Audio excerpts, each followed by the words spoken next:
I missed it. I missed the start. How's it going, everybody?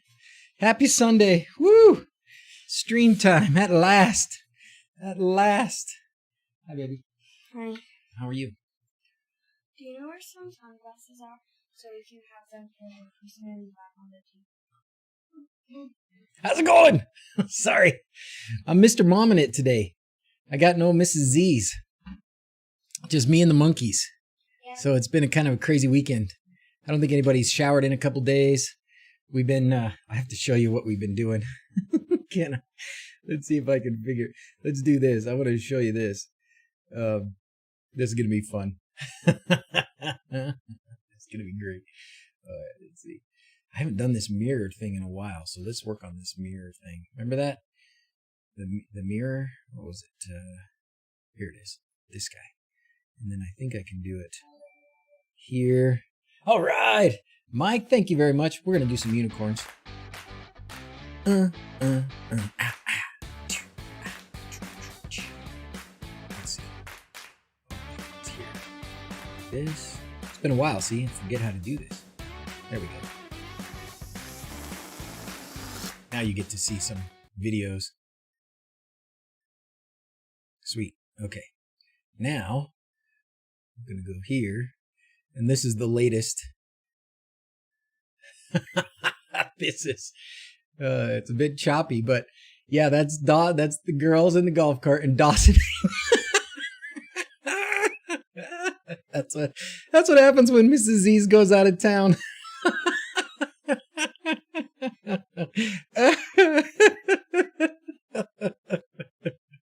Oh man. Oh gosh. Okay. Let me see what else I got here. Hold on. It gets better. Watch this one. This was yesterday. This was last night. What could possibly go wrong?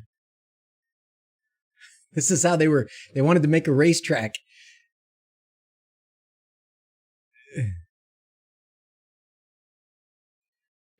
Yeah, come on over. Tony, come on over.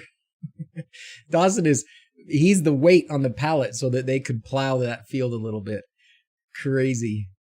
They were going pretty slow.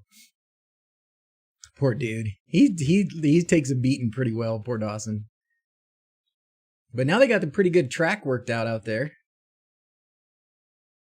All right, anyways, that was fun. That was fun. How do I get rid of this thing now? Okay. All right, now let's read. 4 tracks. 4 tracks got your blue today? Oh, that's fantastic. Have some fun, my friend. Have some fun. If I did that, I would be in so much trouble. I will be too when Mrs. Z's finds out.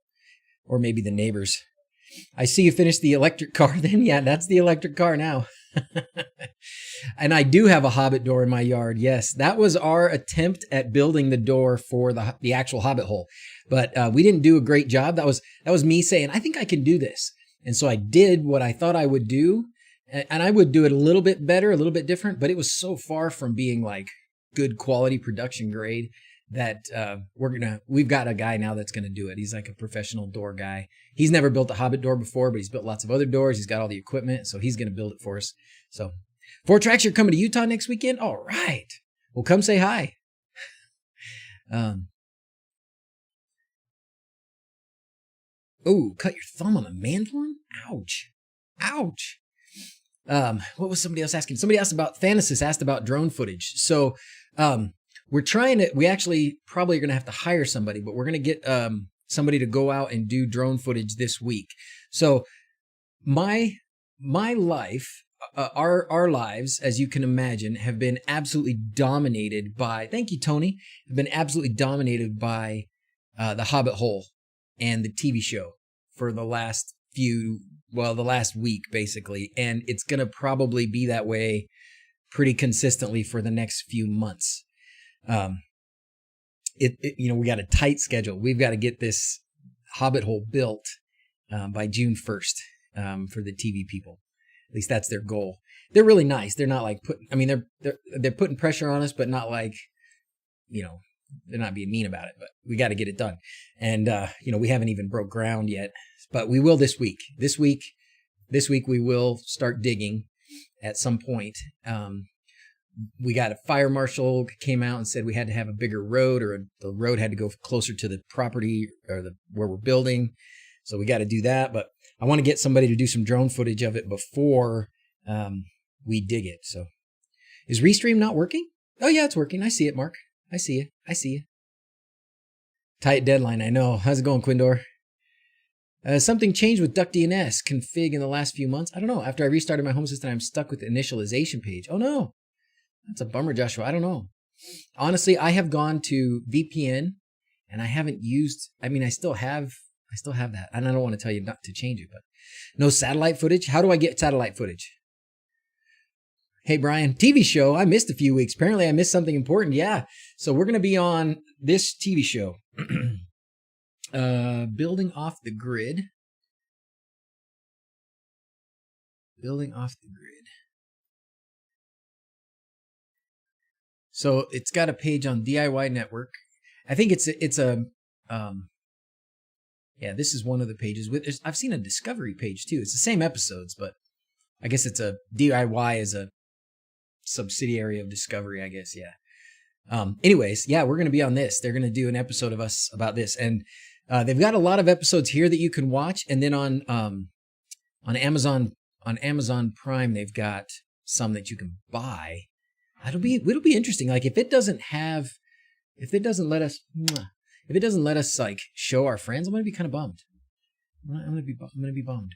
Raspy, you not seeing it? Oh no, really? Are you not seeing? So you're not seeing YouTube chat on Twitch? Is that what you're saying? That's weird because I see it here. I see both of you. I mean, I see it on YouTube. I wonder what's wrong. Huh.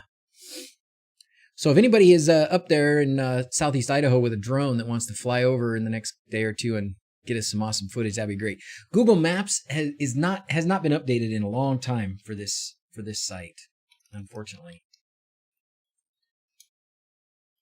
I don't mind showing you guys where it is going to be, right? We're all friends here.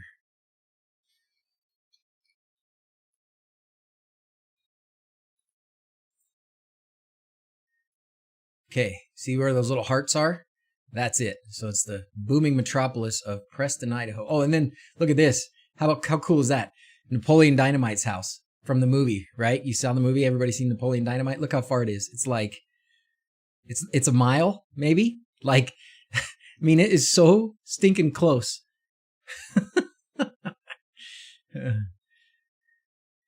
So anyways, this little knoll, that little nubbin right there, that's where we're building the Hobbit Hole. So this is the highway, and there's a little road right here that's not up to date. See, they've had the road built differently for a while, but we've got to take the road like from this corner of the property to there, for the fire marshal. But yeah, that's where we're going. That's what we're doing. You're not wrong. 12 months of subs and didn't even notice. What? 12 months of subs, didn't even notice? What happened? Best movie. We're going to have to be Napoleon for... Well, it's so old now. That movie's been so old. The Wicked Stepchildren. No, you're not the Wicked Stepchildren. You're the wonderful ones. Come on. You guys, you're wonderful. There you go. I'm playing that just for you guys on Twitch. I don't know why it's not working. I see your chat in YouTube. What should we do? Let's see. Let's go. We can go to Restream and see how we can fix it. Let's try Restream. Here, we'll give you this link so you guys can all start patronizing the DIY network. Hitting 1 year subscription badge, dude. What do you need, Mark? What can I play for you? What can I do? Thank you, my friend. I should do that too, you know. I've got the rolling list of subs on from Patreon. I should do something like that for Twitch subs too, because Twitch subs are really important. Twitch subs are also quite important, and I appreciate it very much. You probably are the first one, Mark, to reach a year. I wonder, maybe Sir Goodenough. Sir Goodenough, are you at a year yet? Oh, put a tag on that map. Oh, that's a good idea. Where was I going? I squirreled myself already. Huh? Is there a way of getting all the info, including camera, from Home Assistant? Oh, yes, absolutely, Mr. Fixers. Absolutely, there is. He's asking about the Home Assistant and Octoprint. So if you just go to integrations, there's an integration. Thank you very much, Solvers. Here you go. In here. Oh, sorry, wrong button. Integrations. There is an Octoprint integration. Oh, if it's not there, then you have to add it. So let's go to my other one and add it, and I'll show you. Because there's a URL you have to add. What? Maybe it's down here. Maybe I've already got it. It's in here somewhere. Somebody pop in the link for the Octoprint URL you have to add. Is it an add-on? Maybe it's because it's an add-on. You guys have already told me that 4 times, I'm sure. Add-on store. Dudes, home, community. What the heck? Maybe it is in the community add-ons. How do you do it? Done. Oh, what have I done? Oh, no. Is it too early to talk Christmas? Never, Todd. Never. Raspy got a year last month, not officially. Looking at my list, and the only one at a year, maybe there are others. Still manual integration. Oh, okay. Really? Huh. Well, there is an integration, and it works really well, and it brings in your cameras and everything. I'm a bit surprised at that. I am a bit surprised. I thought I had either an add-on or an integration, but I guess not. What did I miss? Nothing, Panda. Not a thing, I don't think. I can't remember. Sorry. Let's just look it up. I know that there is.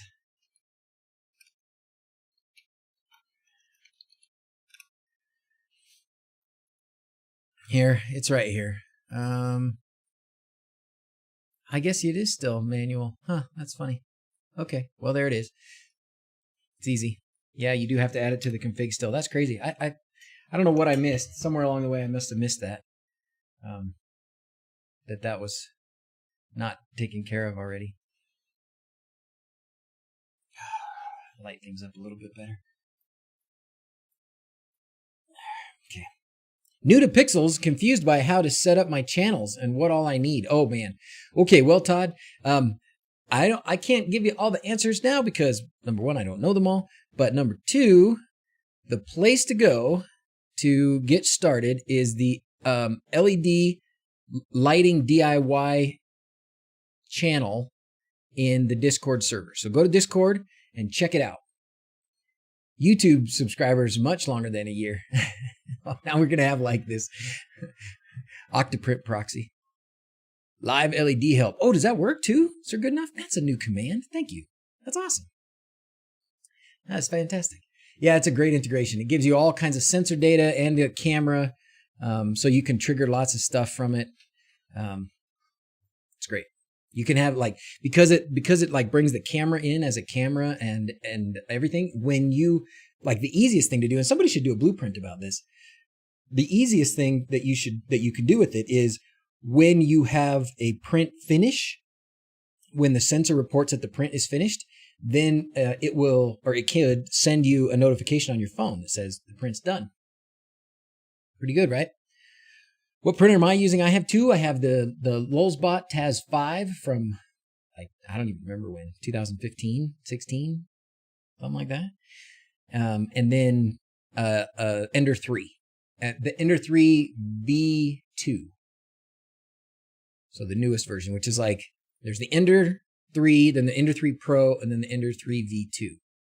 So it kind of integrates most of the stuff from the Pro with a few other things, changed a few things. It's the best one, I think, at this point. If you're going to buy an Ender 3 now, just buy the V2.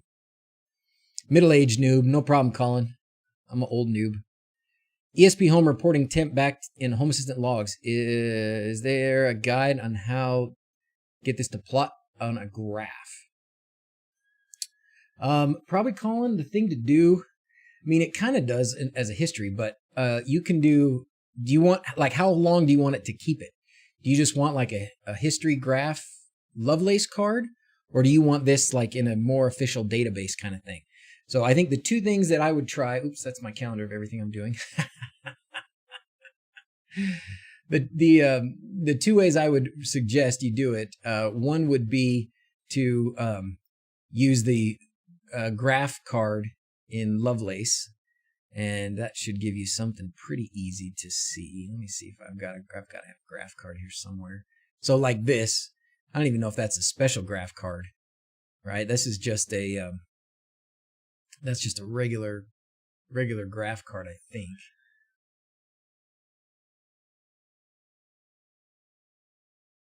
I don't even think it's anything special. Sensor card. So that's just a sensor card. But there's another graph. There's another graph card, I thought. Can't remember now.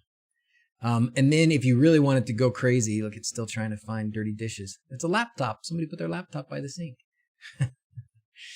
If you really wanted to like do big time things with it, then the thing to do would be InfluxDB and what's that other thing called, guys? Grafana. InfluxDB and Grafana. And there are some tutorials about those. I don't know how much things have changed. Not too much, probably. So, but that's the lets you do a lot more stuff. Apex Charts card. Ooh, what's Apex Charts card? Is that a cutting board? Yeah, that was a cutting board. Yeah, that's a cutting board. That's a cutting board. And Zoe was making some. Zoe made some yummy coffee cake this morning. It is kind of cool to have this. It doesn't. I've turned it off so that it's not actually turning off their internet all the time. Which, if you want to talk, should we squirrel around a little bit? Like I didn't have a prepared topic for today. I don't have a like, oh, I was working on this project. Let's talk about it. Right now, I've done so much Hobbit Hole stuff. So we can talk a ton about that, but we can also talk about just general things. I will tell you, so if some of you guys have been following some of the things I've been posting in the Discord, especially I was in the network and security area and in a channel, because my internet, my network, not internet, I sound like the kids, the internet's not working. Well, the internet's working, but the Wi-Fi's not. My network took a large defecation. I'm a doctor. I can't even say poop. It took a large dump. My network did this week, and I spent, I don't even know how many hours trying to fix it. 5-6 hours trying to fix it. It was so aggravating. I will describe to you the situation.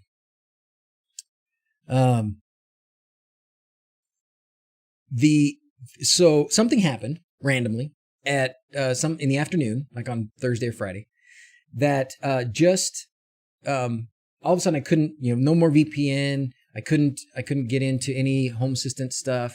Nothing was working. None of the Home Assistant stuff was working. The garage doors weren't opening or anything, but the Wi-Fi was working and my wife's computer was still working. She was able to be on the internet.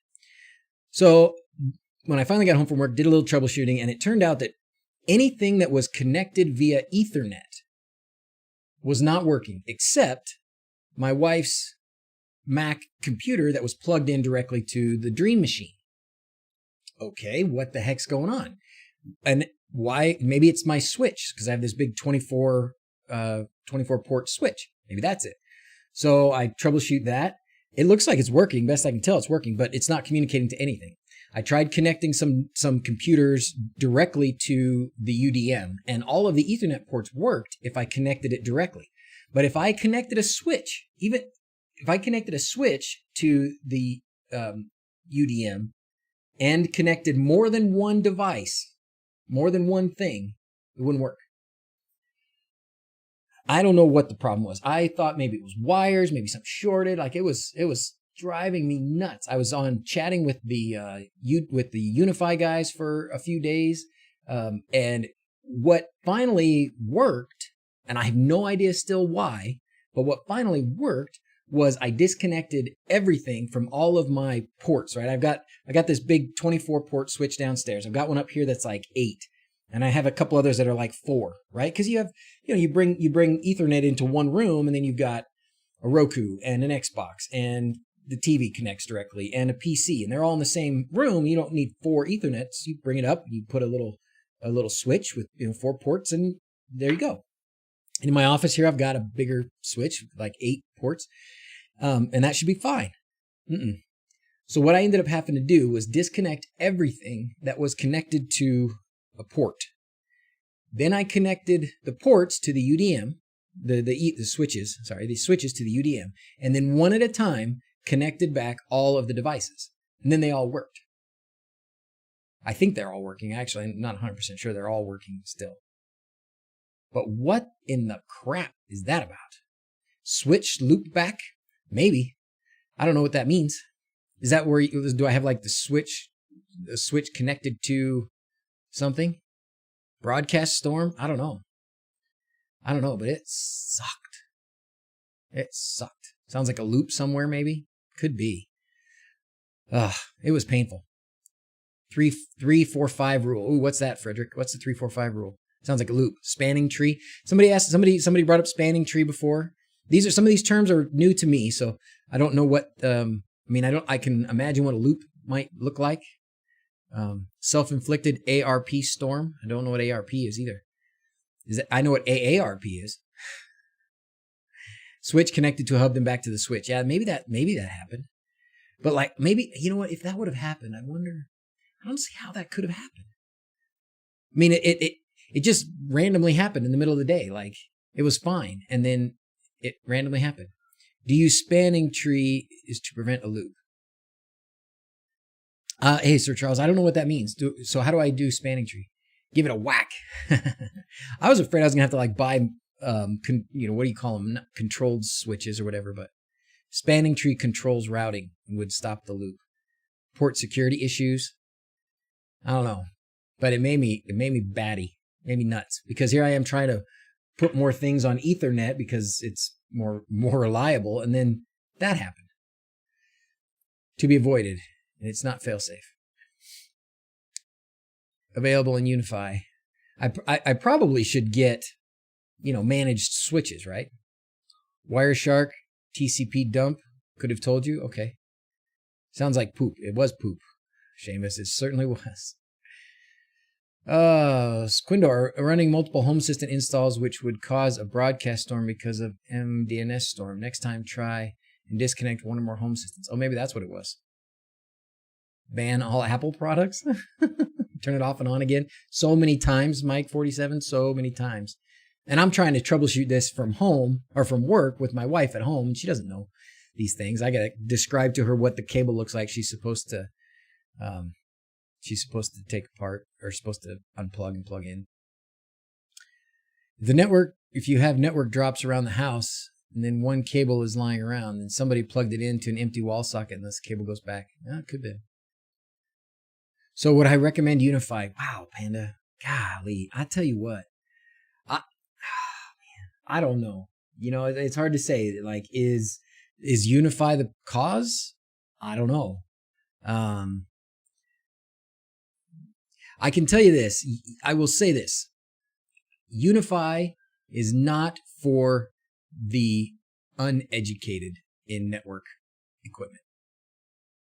And I think I am among the uneducated in network equipment, because there's clearly some things that the Unifi system does or can do that has caused me issues that I don't know how to fix. So I'm happy with it, whatever, but 2 clients with the same IP addresses, I don't know. Could have been, Renee. Could have been. Yeah, there you go. Peter, I think you hit it exactly right. Unifi is sensational, but you need to understand networking. Yeah, you do. You do. I want to answer somebody's question that they put in there about WLED, and they didn't do the tilde. Do the tilde. Struggling a bit with Hyperion. WLED works fine and is stable. Home Assistant, Hyperion, and Screen Capture keep cutting in and out. like they are fighting with each other. Not sure why. Yes, I think, Craig, they are fighting with each other. I've seen that happen. And I'm trying to remember the fix. You had to turn something off. It's like if Home Assistant, I don't know if it's Home Assistant in Hyperion or if it's WLED in Hyperion, but basically you're trying to tell the lights what to do from too many of the same place, right? From multiples that are using the same method. So I know in Hyperion they have a hierarchy of commands, right? So it says this source gets first priority. This source gets a lower priority. This source gets a lower priority, right? And so it will know whichever of those sources is coming in, it will take that thing. But I believe that one of those is UDP. And if Hyperion and Home Assistant are using, if WLED, no, wait, yes. Anyways, maybe if you've got two sources trying to send information that are the same source, right, in Hyperion, then that's where you're going to get messed up. You could probably maybe change the port that one of them is using, use one of the different ways to communicate with the through Hyperion, like the output. I don't know. I know I've had trouble, and I ended up having to turn one of them off, and like manually. I can't remember what it was. I'm so sorry. I'm probably just making it worse. Sorry. But yeah, you're on the right track. You're on the right track. Keep chugging at it because that is the right problem. That is the problem you're having. Ubiquity certificate as Unifi Network Specialist. I still know nothing. There's so much to know. Oh, networking is fun to debug. Bearded Tinker, you are a sick man.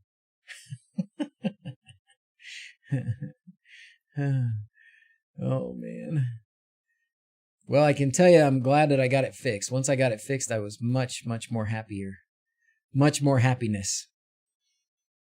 Is there a way of getting all the included cameras into Home Assistant? Oh, we already did that, right? Was that Mr. Fixers that asked that question? And yes, we answered that question. Thank you. Notice my Shelly devices and other devices are not just state changes with time throughout the day. Is this a feature I have to set up separately of the devices? Let's see. Nicholas Rutledge, you're trying to get some Shelly devices. They're not updating with state changes in a certain time. I'm not sure what you mean. I'm not sure what you mean, man. I'm sorry. I'd love to try and answer that for you. Try setting up subnet network using IP6 addresses. No thanks. Not interested. Rob's videos. He's a certified educator too. He is a certified educator. The 345 rule. Between any two nodes on the network, there can only be a max of 5 segments connected through 4 repeaters. And only 3 of the 5 segments may contain user connections. Oh. So in English, does that mean I can't have a switch, then go to a switch, and then to a switch? Something like that? It's not updating your state changes in device history. Really? Well, that should do it. That ain't right. That ain't right. I mean, you've been doing this a while already, so you probably updated everything. Make sure you got the latest Shelly firmware. Make sure your Home Assistant and your integration, your Shelly integration is up to date.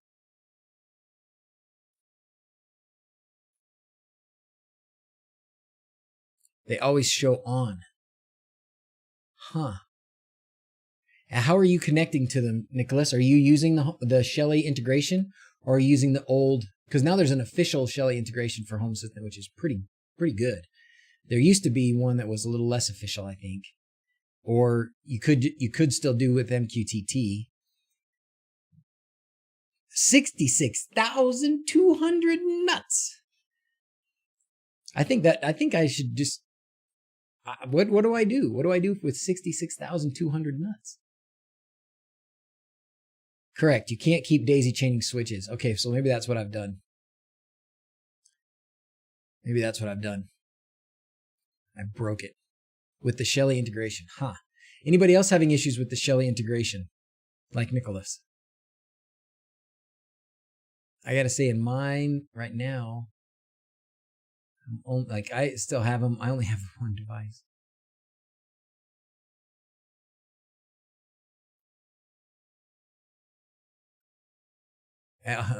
Problem with this is mine.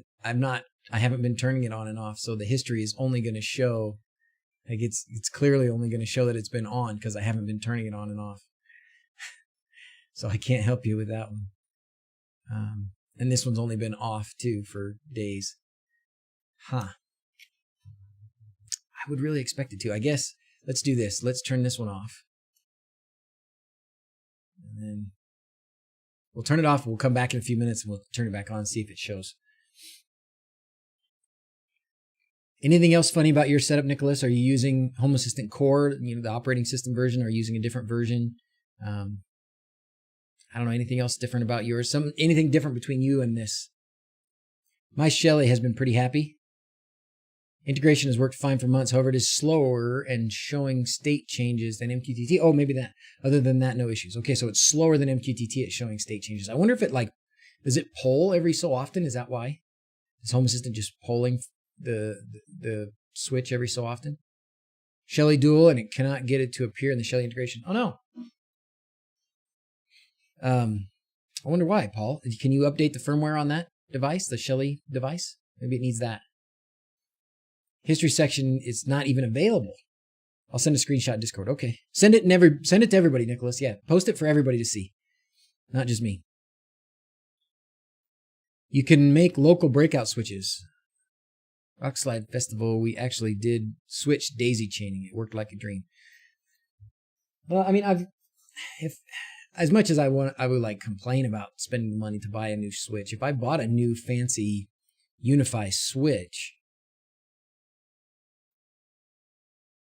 I wish they had a Dream Machine Pro with 24 ports in it. How many ports are in the Dream Machine Pro? You guys know?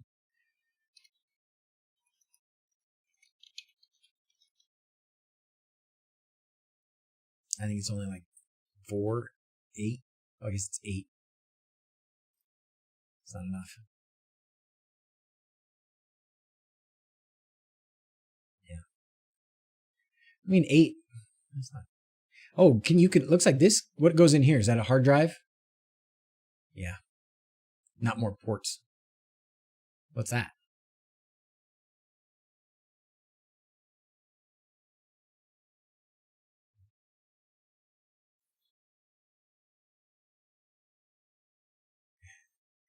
DrZzs create my home. Non-PoE. That's okay. I don't need PoE. There's limited bandwidth on the Dream Machine Pro ports. Oh, really? Local only. COAP for Shelly integration. Oops.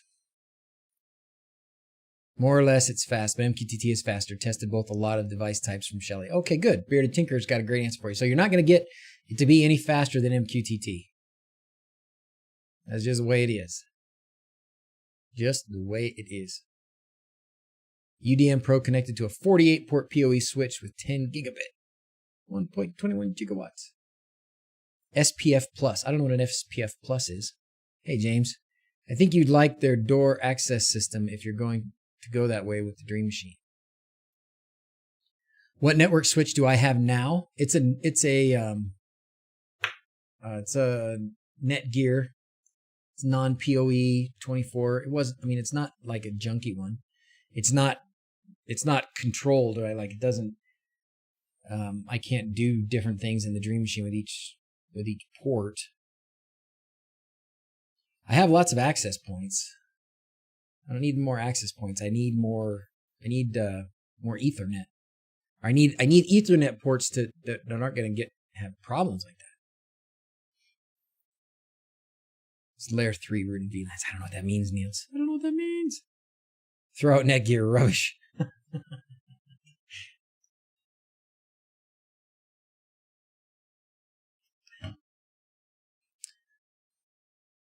Just want to say thanks again. You're welcome. Videos help me set up a killer home assistant install. My wife loves it. Yes. Wife approval factor. Oh. Central switch and then connect local switches to that. Don't connect them to each other. Yeah. And that's I probably need to rethink how I've got things connected right now. That's kind of why I was thinking about the Dream Machine. The network comes in, or the internet comes into the house in the basement, in this like little mechanical room. And at that point, I've got my modem, because it's cable internet. So I've got a modem. What I've got right now is the output from the modem, the Ethernet out, which sends internet to the house, comes out of the modem, goes to a wire that goes upstairs and to my wife's desk. On her desk is where the Dream Machine sits. And then from one of the ports in the Dream Machine, I connect to another wire. These are in the wall that goes back down to the basement, to the mechanical room, and connects to the switch. And then that switch connects to a whole bunch of other wires that go directly to that mechanical room. I don't know why I did it that way.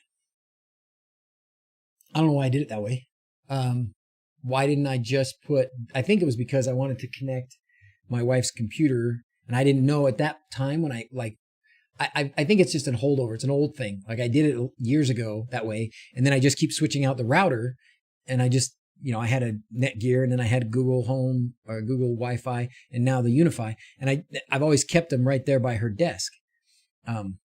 But I certainly could just put them in the basement. Why would I not do that? And then I could go directly from the Dream Machine up to several other places through the house where I have switches, instead of having the Dream Machine connect to one switch and then that switch connect to other switches. See what I mean? Good, simple, managed switch. Okay, what do we got here?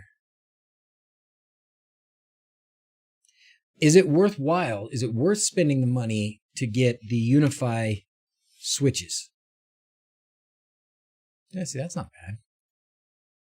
But the Unifi switches, 24 port, gigabit Ethernet. All right, that's not bad. Definitely do that. And then run a line up to the office and put a small switch there. And then what I can do is, because right now I've got an access point in the ceiling in the basement, and I don't have one on the first floor. I could just, the thing is I would have the Dream Machine access point, Dream Machine, and then another one of those access point pros like right next to each other. I wouldn't want to do that. So I think I would move the access point that is in the basement and put that on the first floor somewhere. So we would have, basement would have the Dream Machine, and then we would have the first floor with one, and then we would have, I've got two actually on the second floor and one in the backyard. How's it going, bud? You are so dirty. Oh my gosh. You know how we tied one? We tied two. Next to each other? I showed everybody your video. I showed this video of you. You're gonna have to watch it. Dawson is here. You guys, I'm sure over this you cannot appreciate how filthy he is, but he is filthy. And we attached another one. Throw out Netgear switches? Okay. All right, Peter, I will. I'll get rid of them. Now I'm thinking like a network engineer. Okay. We attached another one to that. You did. So thinking about doing a you might as well. You might as well. So now what they've done, Dawson is filling me in. So they had the golf cart. They had the little Jeep driving little car behind it. They tied another Jeep behind that one because we have like 4 of those little Jeeps. They're old from when the kids were smaller. And then now they're going to maybe put a third one. So now they got the golf cart and like a train. I do not have any VLANs, Kevin. I probably should, but I have not done that yet. I haven't done it because to me, I don't understand. I don't know where I would have to make the changes. I don't know what I would have to set up so that this device could talk to that device, but not this device. This one could have internet access, but not that one. All those kinds of things You don't have any managed switches? What do managed switches do exactly? I need a couple VLANs at least. Yeah, probably true. Netgear to routing in their consumer grade switches is lousy and sluggish. Oh, really? If you don't have VLANs, there's no need for managed switches. Okay. VLANs require switches. Okay. Speed between cable modem and the router better than... Oh, that's a good question. I don't know. I'm not sure, Paul. I'd have to check. Probably, but I don't know. The speed between the cable modem and the router, I guess it would just be based on the router, right? I don't know what the cabling is, but the cabling should be good enough, right, to go above that. So it would just be a matter of what is coming out of the... It's not going in between any switches. That part goes right from the router, right from the modem to the router. Keep the managed Unifi switches. Yeah. Rob. Videos are good. Setting up VLANs. Yeah, I have not been watching his series of those videos because I in my mind I'm thinking I don't have time to do that. But then it all broke this week, and now it looks like I need something. So let's look at what Unifi switches. What would I get if I was going to get a Unifi switch?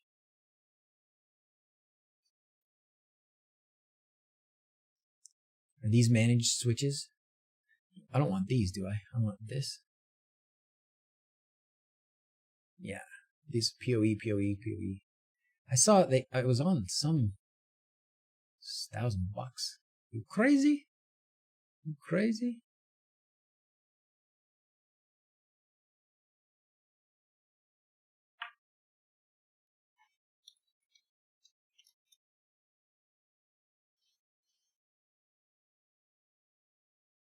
So like this. I think this was the one. Yeah, this was the one I was looking at. So this, say this versus this. What are my votes here? It's $100. Well, not quite $100 difference. What do you think? All Unifi switches are managed. MDNS over multi VLANs on Unifi. Don't know what that means. Cat 5E is the minimum. 6A or later is better. I'm not sure. Managed switches allow you to up, down by port. Hey, Dan, how's it going? Up, down, you mean like turn them on, turn them off? Aren't really necessary if you don't have VLANs. Think what changed from when it was working and when it wasn't. That's your culprit. It could have been a, the switch inside the switch thing. I don't know. I don't know. But it drove me crazy. Power on, off. Okay. If you have a PoE switch,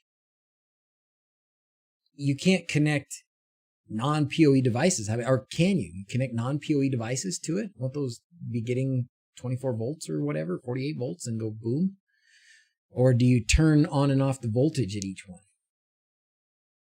So Dan, you're a network master? Tevia, you're a network master? Because you're close.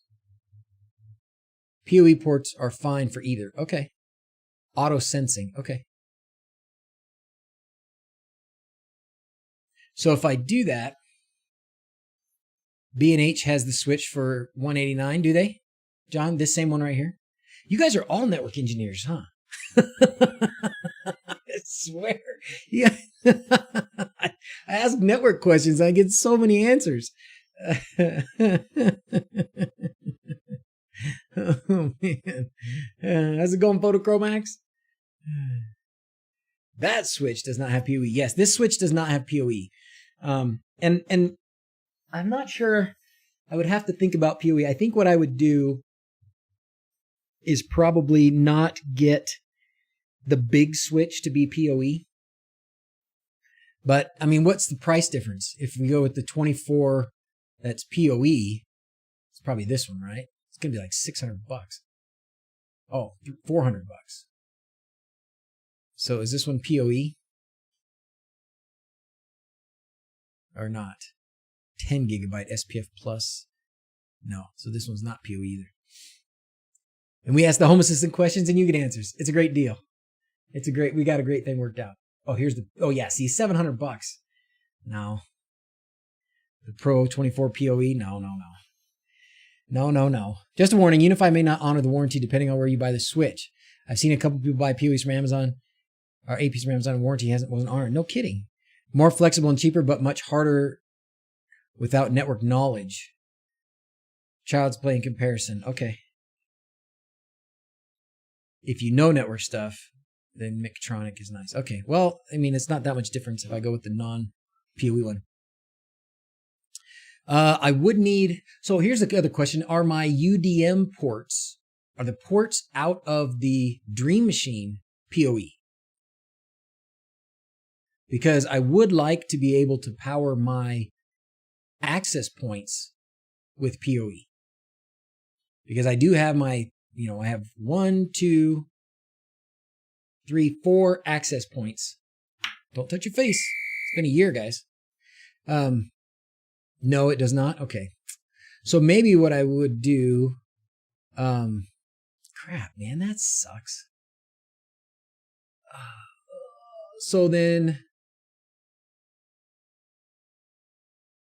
would it be worthwhile to have a small PoE switch for the access points?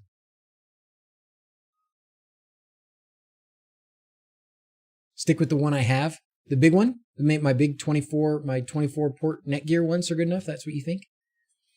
Access points and IP cameras always appear. Who knows in the future? The Quinn LED, Ethernet PoE. Oh, that's true. True that. I would like to do some more PoE stuff. I mean, I have all my cameras, and I'm not changing cameras again. And I've got whatever 13 PoE cameras and 2 other cameras on my NVR that are all Reolink now. USW24 PoE. How's it going, C Sharp Worm? I don't know what happened with my here's a squirrel for us. Huh? C Sharp Worm says hi, and I get a squirrel. Which one is it? Is it this one? Remember when I was trying to do the wired alarm stuff with the Arduino Mega, right? Verify that I'm human. That's new. The thing that I tried to put in between the Mega and the Ethernet just caused it not to work. I don't know what the problem is, but when I have this in there, it will not work. When I take it out, it works. A $6 PoE injector and power from your dungeon basement. That's kind of what I was just thinking. You're human? Barely, Mitch. Barely.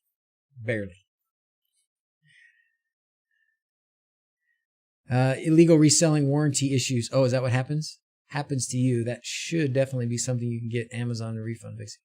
Just check your warranty. Okay. $4 a port. You can add PoE at the switch. Small adapter and Ethernet in and out. And I already have those, Paul, too. I have those adapters. They're just right now, they're like right next to the access points, which is kind of a pain. I don't like that. I would rather they were, because then you got to have a plug and one cable, Ethernet cable plug, then Ethernet cable access point. It's kind of a pain.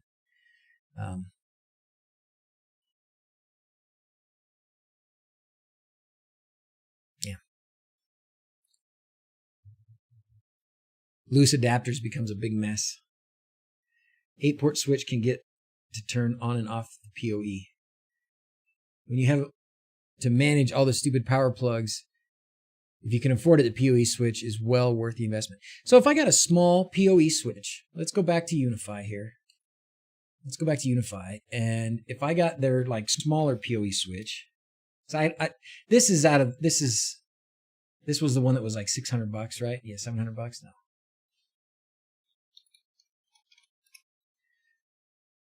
Do they have one that's smaller? I saw 8. What about this? There's even a 6.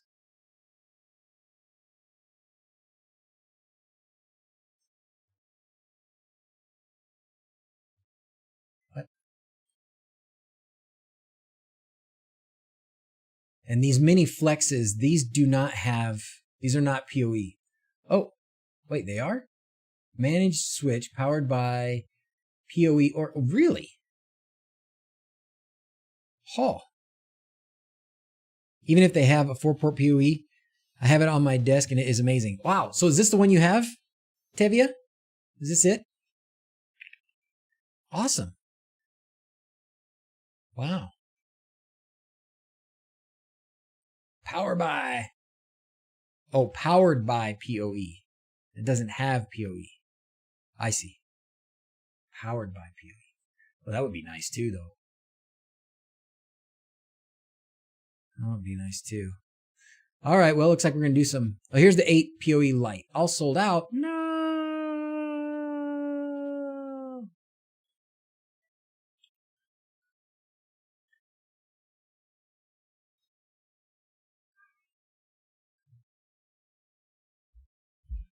Hey, bud, you are going to take a shower before we go to Grandma's. You are all going to take showers before we go to Grandma's. Oh my gosh, you are so dirty. Did you guys get video? No. Oh my gosh, you are We so did dirty. 3 Jeeps. 3 Jeeps? Okay, everybody takes baths. Everybody takes showers. Oh my gosh, you're filthy. Oh, God. I love you. Okay, go take a shower. Okay. Well, he has on that video, on that slide, checking the in-wall PoE switches, private USB, 5 volts. I would like to consolidate that. So yeah, here we go. We're going to end up spending a bunch more money on network stuff.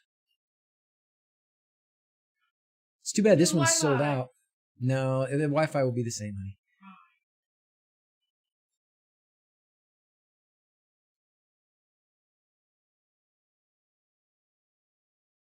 And then this can probably be powered by PoE as well, can't it? I would bet. Pass-through port provides 12-watt PoE output to power a Unifi access point and other PoE devices. So that makes a lot of sense. Okay. Go back, do it again, and video it. Yeah, go do that again before you shower and get a video.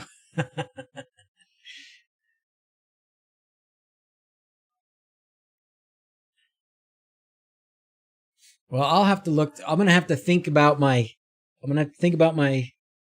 setup and what devices I have, where it might make sense to do PoE.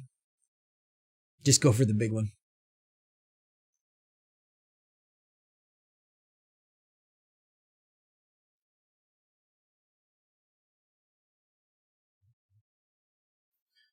It would be nice. I wish I could connect the Dream Machine ones right directly out of there, but I guess I could just go.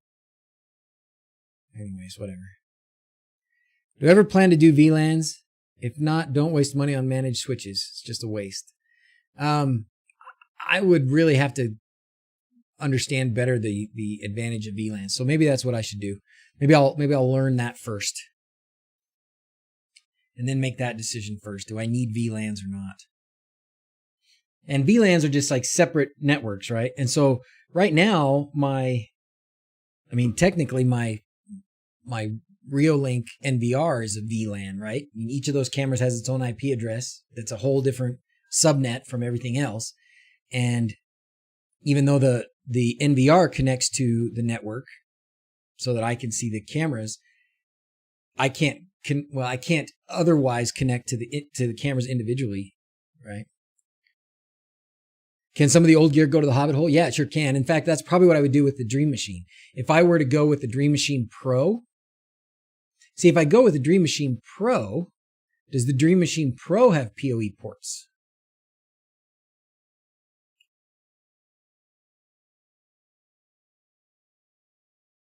If I go with the Dream Machine Pro,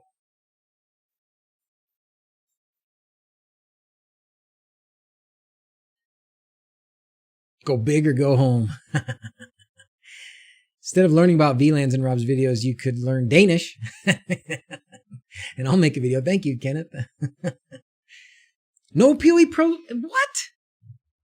What are they doing? Seriously? What? How does that make sense? How does that make sense? Why would I not want to connect directly from the router to the access points? What in the bloomin' bleep is that about? Who thought of that? Jeez. Turkeys. Not cool, man. VLANs are different, separated networks running in a physical wire. What you described sounds like just different IP networks in the same network.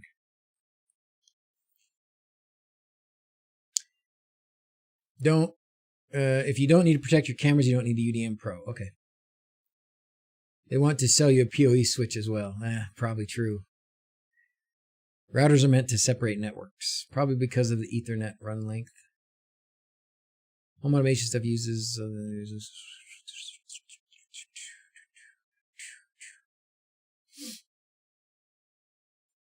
You're thinking like a consumer, not a network engineer. Yeah, I guess so. Use a lot of power, not enough for PoE anymore. Oh. And corporate greed! Corporate greed!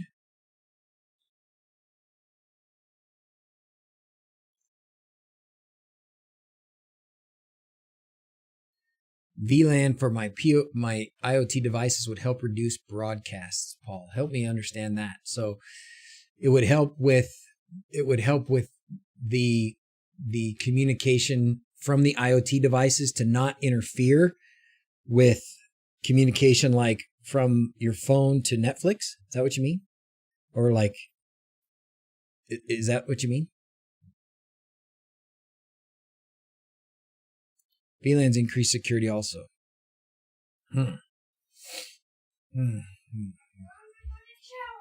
Yes, you dirty girls.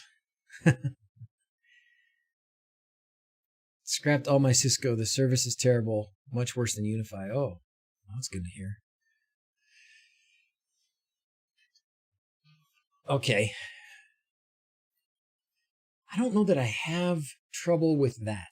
I don't think I have, even with all the IoT devices that I have, I don't feel like I've got issues where like my PC trying to connect to websites, or the Xbox trying to connect to Xbox Live, or those kinds of things. I don't feel like we have problems with those connections because of the IoT devices. I don't know what all problems I have because of the IoT devices though. Like I still have the MDNS problems. If I go, let's just try this. Let's see if it works. Maybe it will now. I haven't tried it in a while. I've not had good luck with MDNS. So what we're going to do is we're going to look at a WLED board, and we're going to try and find its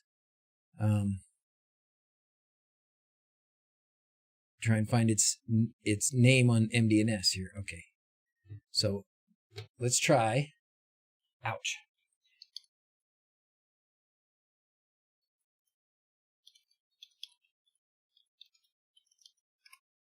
See?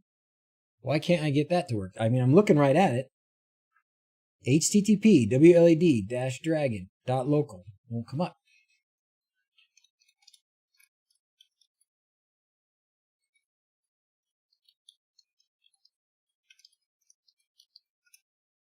Oh, I'm an idiot. Now it comes up. Okay, let's see how it's working. Let's see if it's working as well with the ESP Home stuff, because I also have troubles with ESP Home stuff that way. So let's try that.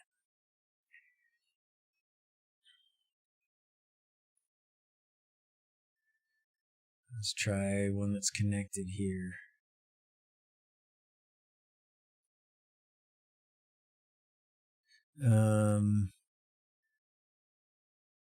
Does this one have, what's this one? What would this one's network name be? Would it just be radiant_heat.local?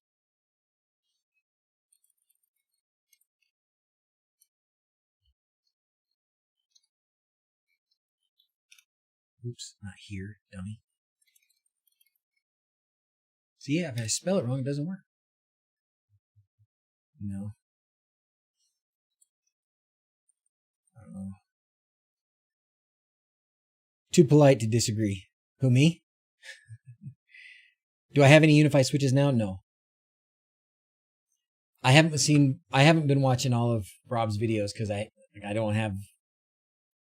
I watched his old ones, and I started down that path of like separating out the networks and of like forcing certain devices to connect to certain access points and stuff, but security risks are much less if your VLANs can't access your mobile phones.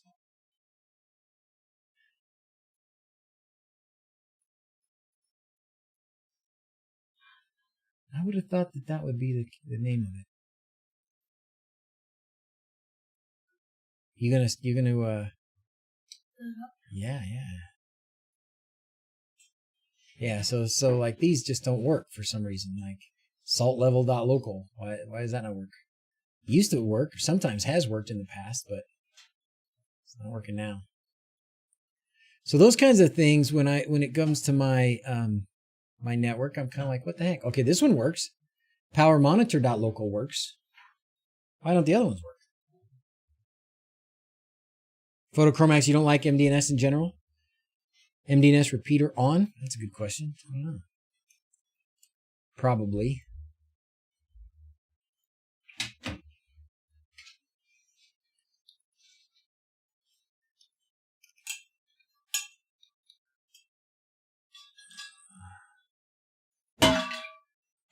Oh, you need a towel? Did you just spill, bud?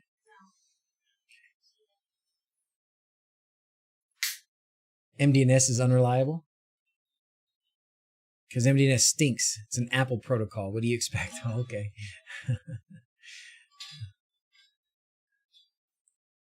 So, and this is weird. Is this because it's not, is this because it's like a switch inside a switch or something? No, because that should work too. So why does it not show me activity on these things? I know they're working. I know they're connected. I know stuff's going in and out. Go for a DNS server if I don't, this works good on my UDM. Yeah. Well, it's most likely, I mean, I was highly suspicious earlier this week. Oh, now it's working. This one's still not though. I was very suspicious earlier this week that my Dream Machine had a gremlin in it, like it was broken, and like it had always been broken, and that was part of why I was having all my problems. Turns out it's probably not the case. It's probably working fine, and again, it's just user error on my part. Uh-oh, no, Tony! Just updated Home Assistant while watching the stream, and now the two Philips Hue bulbs have become unavailable. No! Sorry, man. Speaking of, though, let's update Home Assistant. So I see there's an update. Oh, some of the new stuff in there was some new stuff. Let's look at the release notes. Let's play with the release notes for a minute. That's fun. Let's go read the release notes for latest Home Assistant, because there was a couple things in there I thought was really cool. For one, there's a color now. Okay, this was just a silly thing, right? But the color right now, or the color, my oh my. So wait, well, this is probably the biggest thing, this My Home Assistant thing, right? That's probably the biggest thing. And the UI for service calls, that's awesome. We're going to look at those things. But what I wanted to say was the color. Where's the color thing? They actually named a color Home Assistant. So like if you're using a color name to tell like your Philips Hue bulbs change the subject, good idea. If you're telling your Philips Hue bulbs, if they're RGB bulbs, and you're telling them to be a certain color, you're going, oh, be red or be cyan or mauve. I don't know what colors are. You can now put in Home Assistant, and it will be the Home Assistant blue color. How awesome is that? And they said, why? And I said, because, it's because you got to loosen that up a little bit. Thank you.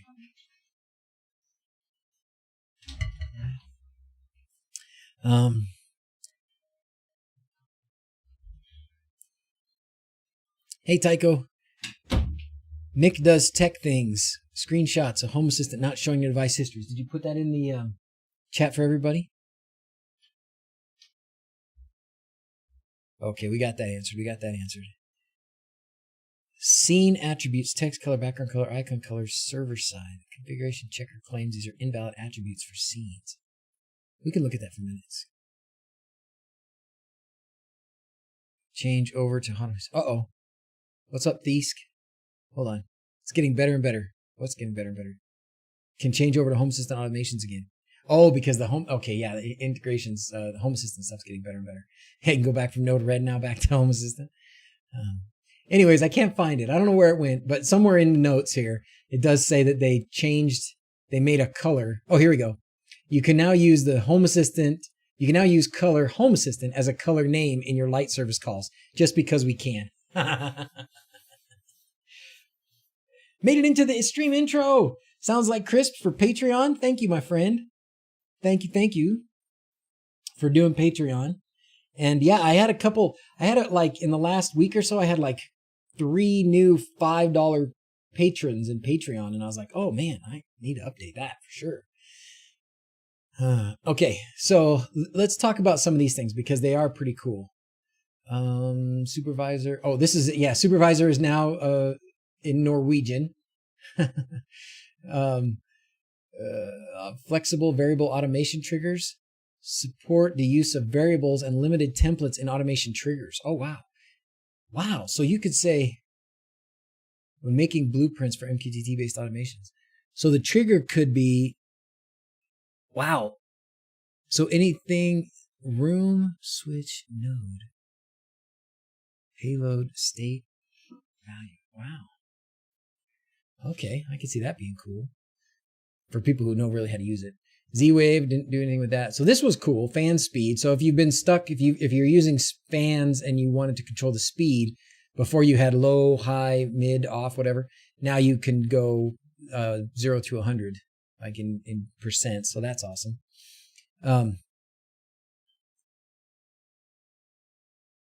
Became possible not only assign devices to areas, but entities as well. Okay. I want to look at this. So let's look at this new UI for service calls. I want to look at that new UI for service calls. Is that still uploading?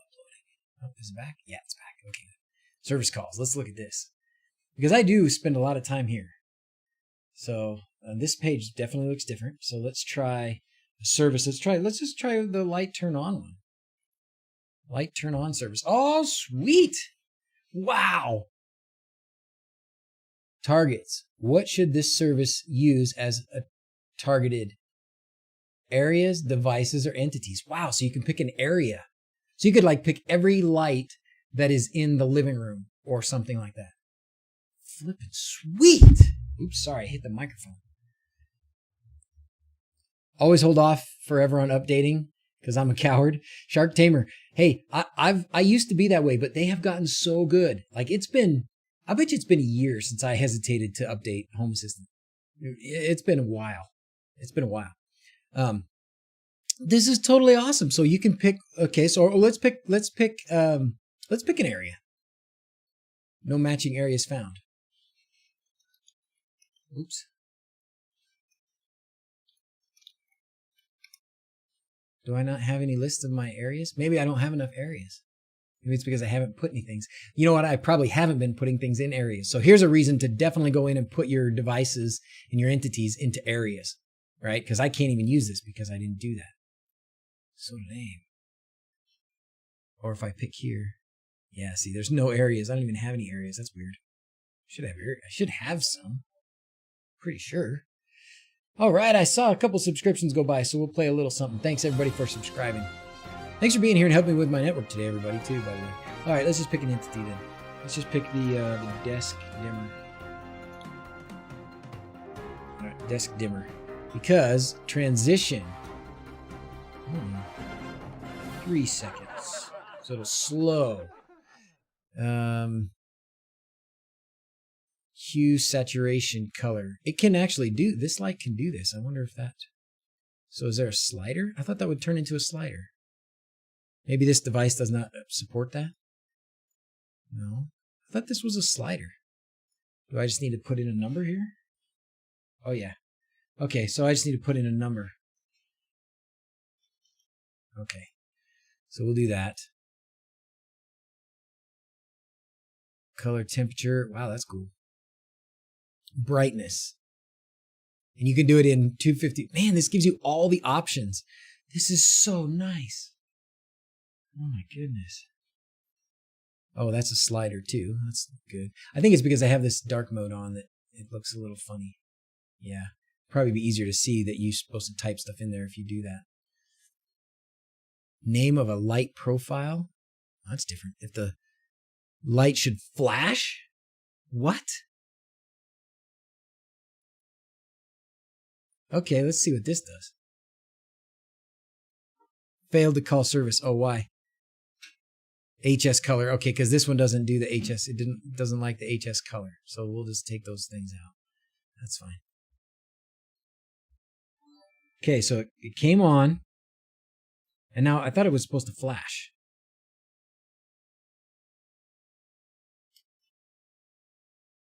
Maybe it flashed at the beginning. Okay, let's try it again. It comes on bright and then goes down. Interesting. Can we automate Home Assistant updates? That's a bad idea. Francis, I'm finally getting back to Home Assistant. Keep up the great content. I have loads of videos flagged for when I do some of my setups. Awesome, Francis. Things have changed so much. I mean, a lot of my old videos aren't quite as useful anymore, but no areas, options, definitely areas picked in Home Assistant. Okay, so then maybe it needs to be updated. Maybe that areas thing here in the service call thing is not grabbing it in the right place, huh? That's what it seems like. Select color name Home Assistant. Yeah, let's do color. Is there seriously a list of color names? That would be crazy awesome. Color names. Oh my gosh, there is a list. Oh my goodness. That's fantastic. Okay, so now if you call this, so here's the next request. I hate that. You know, I'm sorry. I don't like when somebody does something awesome like this is a really cool update, having this UI in the service calls area. So now you don't have to like look up the YAML and type in the YAML when you want to try and make a service call. So that's really awesome. And then what I was about to do, and I'm going to do anyways. Thank you, baby. Did you shower? Yes, you did. Good. What I was about to do is to say, oh yeah, you know, they just got this cool thing out, and I'm going to say, oh, well, next time you should do this, you know, like, I hate that. But anyways. Wait, if you update Home Assistant, it makes a snapshot now? Really? Set the lights to black.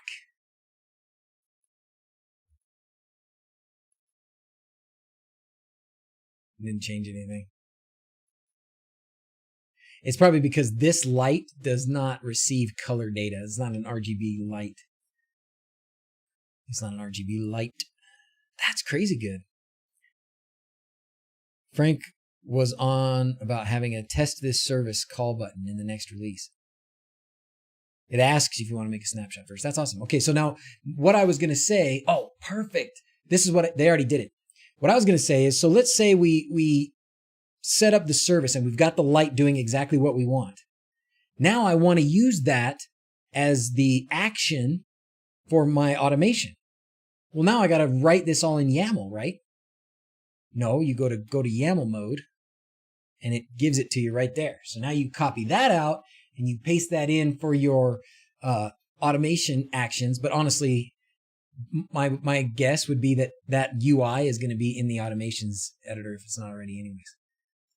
So like say you're going to make a new automation. And when you go down here to the actions, if you do call service, yeah, it's not doing it right now, but it should at some point. This piece right here, this call service, should just reference that service call UI, right? And then you can just pick everything that you want right there.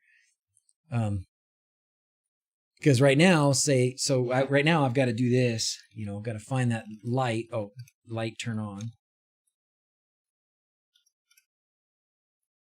Oh, it does. I'm an idiot. It's already there. They did it. Of course they did, because they're geniuses. A silly guy like me thinks that they wouldn't have thought of that. Well, fan-flippin-tastic, man. Look at that. Yeehaw.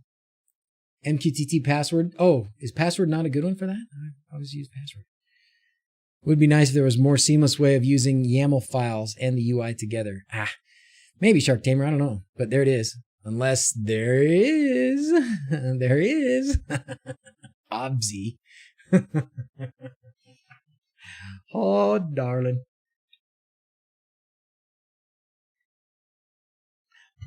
Every new release, Home Assistant teams do a live stream talking about the latest updates.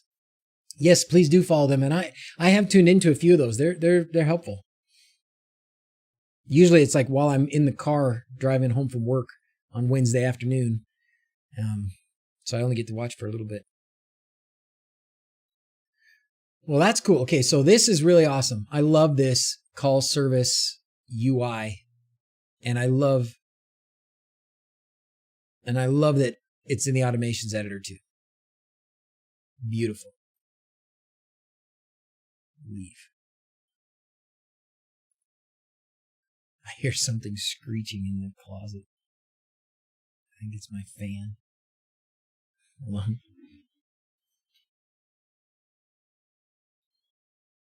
Yeah. So I put an exhaust fan in that closet because it was getting so hot in there, and now it's starting to break. It's been like constantly turned on for like a year and a half.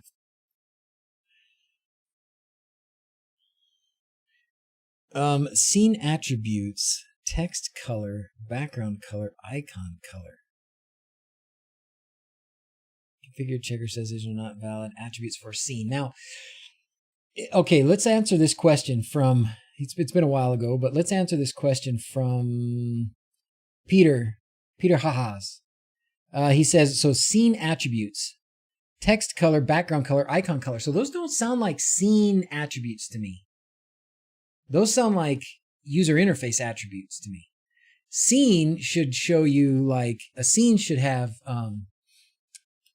a scene is all things like, you know, which lights are on and stuff like that.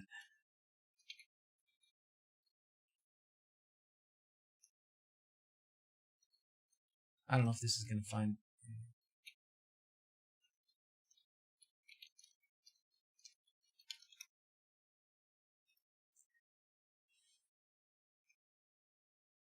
So, so you're putting it under here? Like where are you putting text color, background color, and icon color? Because a scene is going to have things like this. It's going to basically have your entity and then the state of your entity with different attributes for those entities.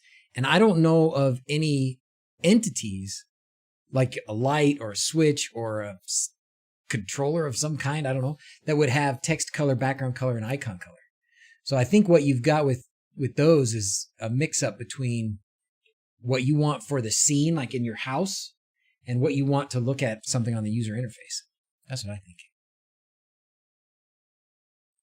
Are you able to update your top 10 Home Assistant integrations to include how to add the Hass.io add-on repository?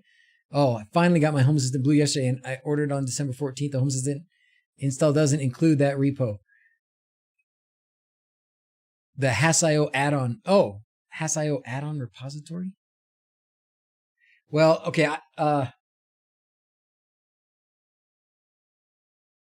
Yeah, I specifically didn't take the time to put that in there. I think I did show it, but maybe not. And I'm not sure which one you mean. You must mean for the Home Assistant Community Store? You mean the Home Assistant Community Store, or do you mean like there were a couple of add-ons where you have to add a specific repository for those add-ons, right? Like well, let's see. No, ESP Home I thought was one, but anyways. So dudes, Home Mqtt, like the drive backup one and Tasmo backup. I mean, those are specific add-ons. And so you have to go through the process of adding them. I mean, I guess that's, if you don't know that process, yeah, that could be useful to have, but I can't, unfortunately, once you've posted a video, that's it. It's set in stone. You don't get to go back and redo it. And it wouldn't be very useful for me just to add that and then post the rest of the video the same. So I would have to find a different way to do it.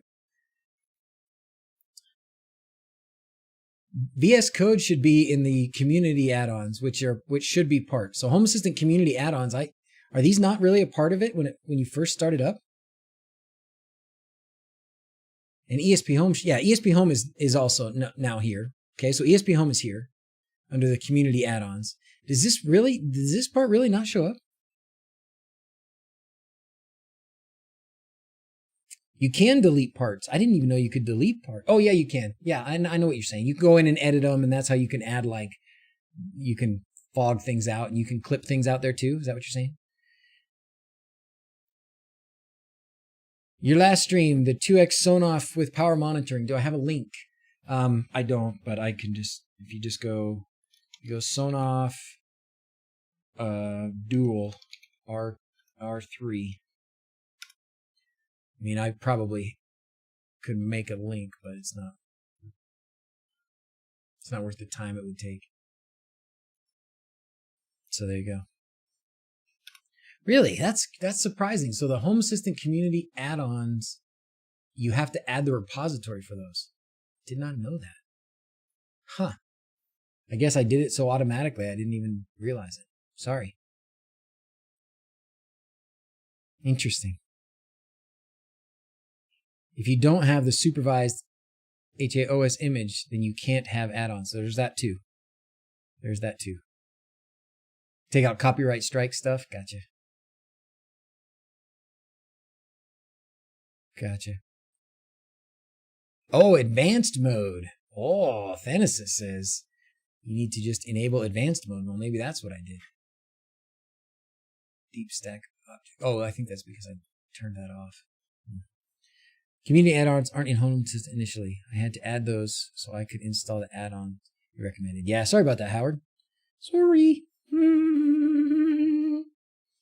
Oh, in the companion apps, scene action setting, it says you can configure scene visual attributes for widgets. Oh, really? Huh. I have not played with that, so I apologize. I misspoke, I guess. In the companion apps screen actions setting. Scene actions setting. It says you can configure scene visual attributes. But that's still a user interface thing. I mean, that's so that sounds like what it's going to give you is the companion app is going to give you a button for that scene, right? And that's where it's going. That's where it's telling you can change the text color and the background color and stuff, because those still are not like the actual attributes of the actual scene. Because the actual scene is like, I want my bedroom to be dark when I'm going to watch a movie. So turn off all these things and turn down the air conditioning and all that stuff.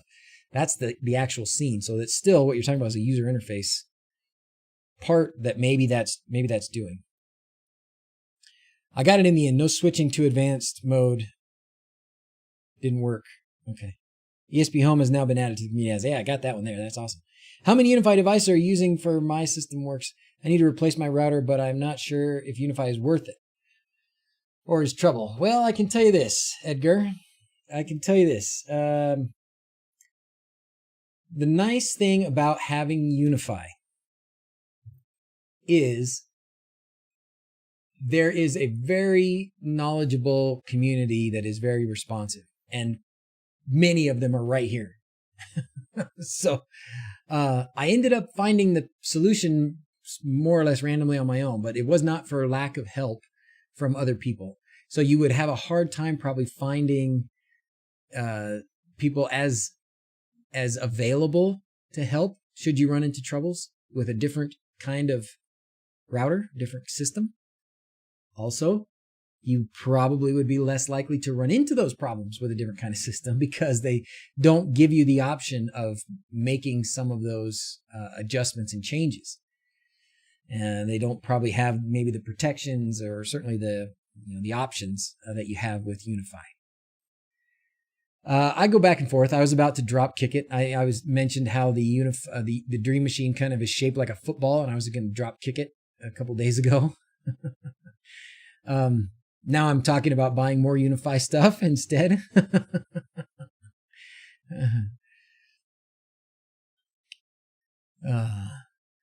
So I don't know. I think I would still say go ahead and get it. I have more access points and stuff that I need. Oh, thank you very much, Kazoo. Thank you very much. I have 4 access points plus the Dream Machine. I have 2 AC Pros. I have 1 AC Light, AC AP Light. And then 1, I can't remember whatever it's called. It goes outside. It's the outside waterproof one. So lots of PF Sense, Open Sense out there as well. Yeah. So if you got a different router and just used PF Sense, Sir Goodenough says you still you can still get lots of help with that. My problem was so interesting. I don't I was, and it's always hard. I know it's hard when you're trying to interpret somebody's request for help. I do that every once in a while. It's hard to tease out, get the important information. So when you're giving the information, like you're the person who's having the problem, need the help, it's hard to always know what's important to report, right? You don't want to give people a bunch of information that they don't need because they're taking their time to try and help you. So going on and on about stuff that doesn't matter is not going to help. And sometimes you maybe don't even know that something that occurred or didn't occur or whatever is relevant because you don't know the insides and outsides. That's why you're asking for help. And I think part of that was happening with my situation as well. And it was somebody suggested, well, try, adding them back one at a time. Okay. So I did. So I unplugged everything from the switch, plugged the switch in, and then started adding them one at a time, and it started to work. Crazy. The Unifi AC Pros can mesh well. All of them can mesh, but the Pros have enough antenna to mesh and serve Wi-Fi. I've got them all connected directly, so I don't have them meshing. I've got them all wired connected. Sounds like Unifi help on the stream. Yeah. I mean, we have a ton of Unifi help. You want to come, you need Unifi help, you just come to the stream. We will help. I mean, they will help because I don't know jack. I don't know jack. So, moving on to we can talk about lights. Could be interesting work on how to secure a smart home network with all the stuff connected. Yeah. I would, Jose, I would definitely just defer to, I need to learn it. So maybe what we can do is you can join me on my journey as I get better at it. But, Hookup Rob has got now 2 different series of videos about it. So no problems yet. Firmware 1.9.0. I did not make that jump yet. Actually, the option wasn't available to me when I was troubleshooting everything a couple days ago. Most easiest way I have given help is remote screen share in Discord. Best to see with your own eyes. Yeah, you know what, Mark? That's a good, I'm always hesitant to get on a call or especially a video call with somebody to do help because I would like to be able, I don't want to be rude and just be like, okay, let's help you with this thing. Okay, great. Looks like we fixed it. See you later. I'm sure people would want to talk and stuff. And I'm thinking, oh gosh, if I say yes and I get on a video call to try and help somebody, then I can't do anything else for X period of time. And if we don't get it solved, if I don't know the answer, then it's just going to drag on. And now whatever else I was going to be doing in the same time isn't going to be able to work out. But thank you for doing that for that person, whoever you did. And I should probably do it more often. Hey, James, how's it going? What about help with Tasmota smart meter reading? Where to find that? I didn't know Tasmota has smart meter reading. You're talking about power monitoring?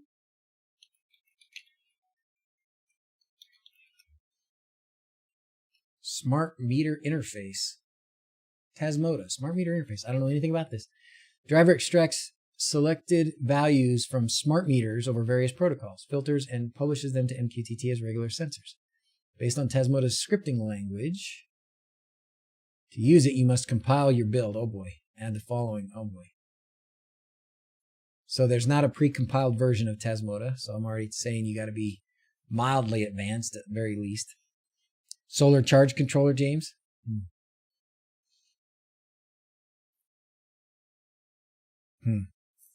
Anybody know anything about this? I clearly don't because I'm just barely getting here. Do you know what protocol your smart meter uses?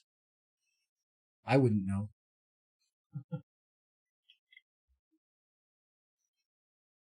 That's right, Mark. Thank you. That's why you're all here. I appreciate that so much because I certainly can't do it. Cody of Mac Telcom also will answer questions. Awesome. I do not. So it's this one, this Modbus one. Descriptor syntax. So I assume you've been hacking on this, trying to figure it out, huh? James. As far as I know, there's no pre-compiled Tasmota versions with scripts on. Well, okay.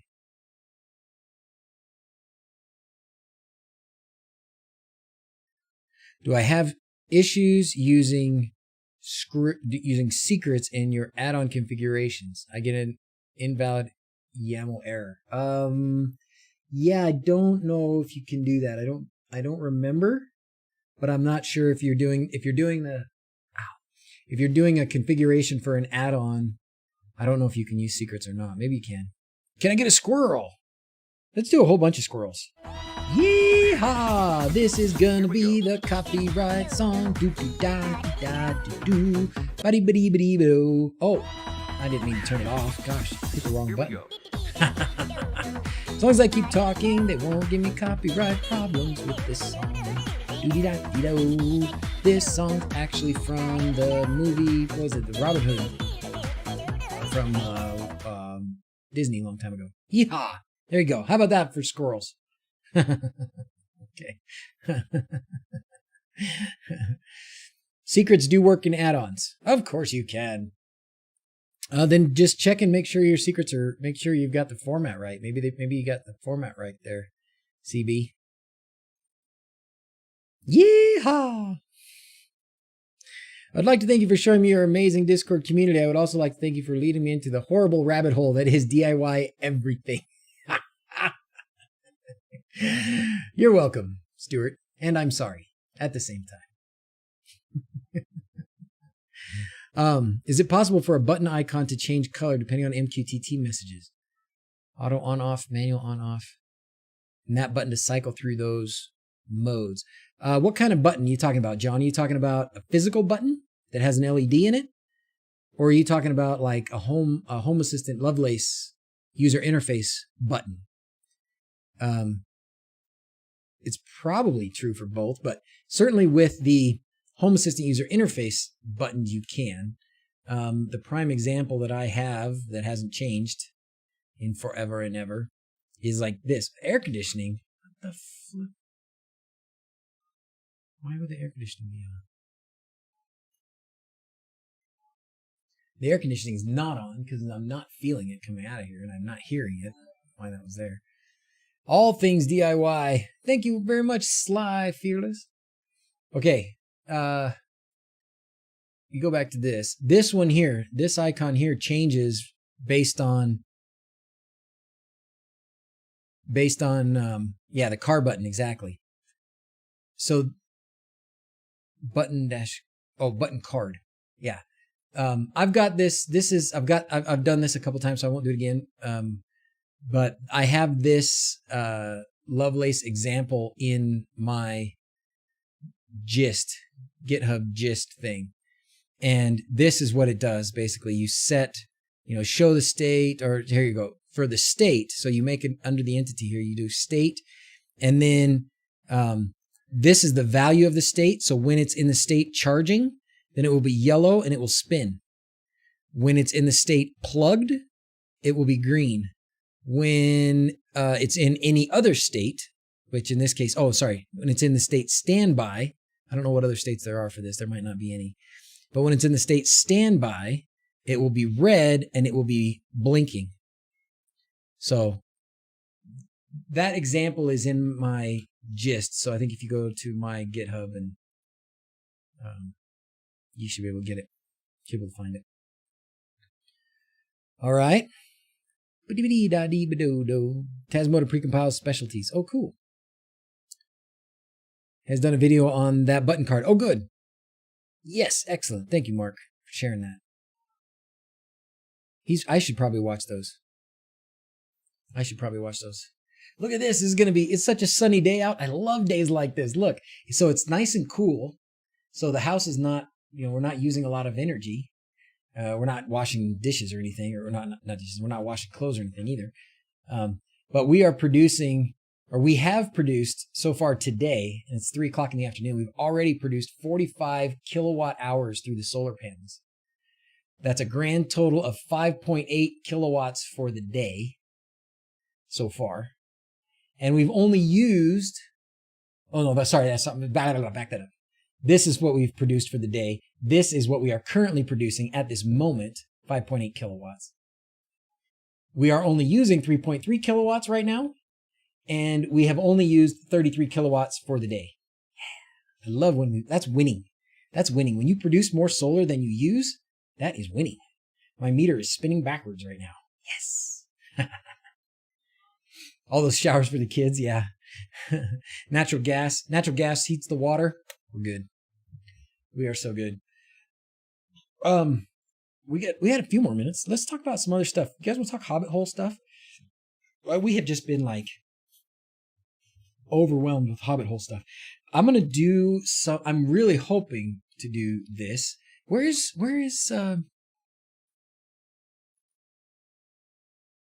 Rich Campbell around? Rich, are you around? I haven't seen you. Well, Rich Campbell, you guys probably know, is he's always on. I'm kind of surprised he's not here. Hole assistant. So Rich Campbell introduced me to this Lumen Cache idea. And this was something that I was thinking would be great, right, at some point, to have basically a lower voltage DC distribution through your house. So instead of having 120 volts and potentially, 15 amps, 20 amps at every spot, you could do a lot of your, especially lighting, through a lower voltage circuit system. So this guy here, Derek, who actually he's got white hair now. I did a video call. He was kind enough to get on a video call with me earlier this week. He's in Shenzhen, China, living, and we got on a call. It was supposed to only be for like a half hour. It was at least an hour and a half, and we just kept talking about all kinds of stuff. So anyways, cool guy, has this idea and has a company now doing this. He's been doing it for a few years. I think it's been about 5 years, maybe longer. But anyways, it's a DC distribution, power distribution system for your house. And so basically, yeah, you light up lights and stuff with these Ethernet cables, basically. And you also like wire. So this wire would go from here to your light. Okay. And then you would have another one of these network cables go from where the switch is back to here. And then you would switch them on back and forth. This is what he's using, James. This is what he's using. They're using 24 volts, I think, for everything. And then if you need, I believe the way it works is if you need more power, they just use multiple of those strands. I mean, he's got it. It's working. It's not even a concept. Like, this is going on. Maybe time to have a big PSU and have low voltage lines in the walls. Yeah. I thought that too, Photochromax. I thought that too a while ago, because so much of our stuff is just low voltage. So much of our stuff is 5 or 12 volts. And you can't run 5 volts through your whole house. That's not going to work so well, especially through tiny wires and stuff. Okay, fine. But 24, I mean, we do PoE. And we were looking at PoE that'll do 150 watts, which is crazy, but you can. The small black boxes at the top, these, yes. So those small black boxes at the top are actually part of his proprietary stuff. These little boxes here you're talking about, I think, right? These little guys here.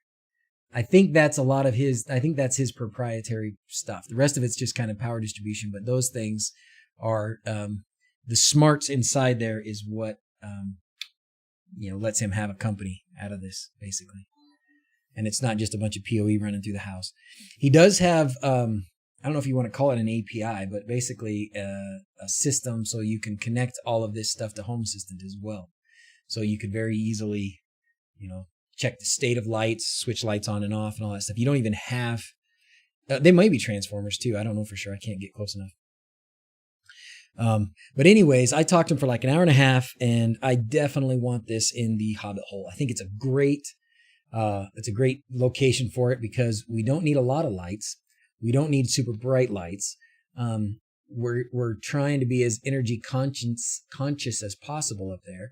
We are going to have solar, and we are going to need some 120 volt stuff for, vacuums and blenders and toasters and refrigerator and some of those things. But for a lot of things, we don't need that. And so we're going to just do something like this. And I want to be able to really hide the wires. I want my lights. I'm going to DIY some lights as well. Let me show you what I'm thinking about. What I want my lights on the wall to look like. Okay, so here's the time when they give me a copyright infringement. Can't show scenes from The Hobbit on your stream, knucklehead. Hey.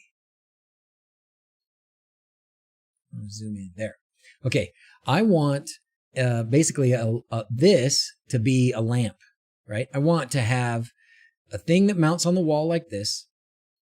I want I may even actually use a real candle and just kind of hollow it out or just kind of cut a hole in the middle of it.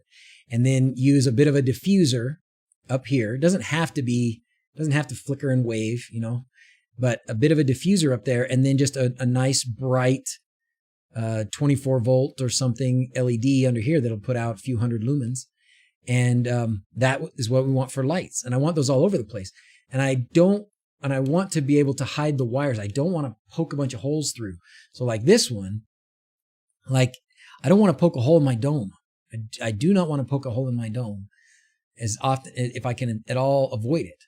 We're going to have this kind of thing, and we're going to have this kind of stuff.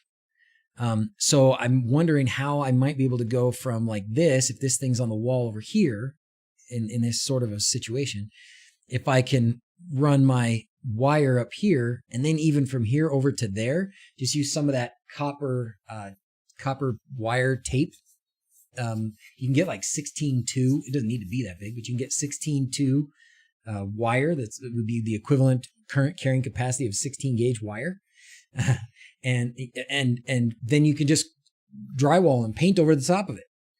And then it looks like it's an electric light that didn't poke a hole through the wall, because the outside of that wall is going to be dirt and grass and potentially water leak. It'll be an electric light that didn't poke a hole through the wall, and looks like it's just a fire. I'm going to have to make a bunch of these myself. Conductive paint. Ooh, there's another idea. And the nice part is because I'm dealing with this low voltage stuff like this, I don't think that I'm going to be, number one, causing any code violation problems. But number two, really, I mean, I know DC can still be dangerous, and 24 volts, yes, you can still have a problem. But it's not that bad, right? Like, we stick 9-volt batteries on our tongues. How bad can it be? If you use 12 volt, look into car headlights, and you can put the high beam on. Ooh, really light up the room. Oh, good idea, Dale. Good idea. 5 meter flexible PCBs. Yeah. Oh, that's a good idea too. I thought of that. I did think that I may end up needing to, I thought I might have to like customize the lights for this. But now that I've been looking at these, sort of powerful LEDs, and I think I can get some LEDs that are just going to give me the right color white, because I just want a warm white. I want like 3000 level warm light through the house. So it has this sort of fire haze to the room. So that's good enough. And so I don't need it to be RGB or anything, and I don't need it to flicker. There may be a module, there may be a way in the Lumen Cache system for that to work. I don't know, but I don't need it to flicker. I've put my desk lights on flicker, and I've been trying to see if it's going to bother me. And I don't think it's a bother, but it might be a bother, right? It might be a bother if the light's constantly flickering, or maybe it's a soothing thing. I don't know. Maybe that's a good thing that we have the lights flickering. Maybe there's some sort of thing it does in your head. Okay. So as you say, 3,000 is still pretty cool, huh? Okay. Car lights are Cobb styles, and they do come in warm white. Warm light. Put the LEDs behind a large diffuser on the wall and think of Star Trek kind of things. Yeah, I was thinking that I would do, here we are back to this. I was thinking that I would put like, you know, a diffuser right here and shine something up at the wall. And I definitely am going to do things like when we have a situation like this, like if we have something that's got a high shelf on it, I'll put lights or, you know, along there. I've thought about, you know, if we do something like this, anything where I can put an edge and aim it up at the dome, I want to do that, right? All my lights, I don't want to have lights that point down that hang from the ceiling. I want all the lights to shine up onto the dome and then just have the dome sort of ambiently light the room as best possible. There's going to be some times where you're going to need a lamp, right? You're going to need a reading lamp. So fine, you need a reading lamp, you put the lamp and it shines right there. But otherwise, you don't need a light. You don't need a lot of this light. You need the light to go up. And that way it's not directly in your eyes, just has a nice feel to it, I think. I'm not a lighting engineer. And yeah, we only have too warm. Difference of living in northern and southern Europe. Remote electric lighter and candle with a fan to blow it out.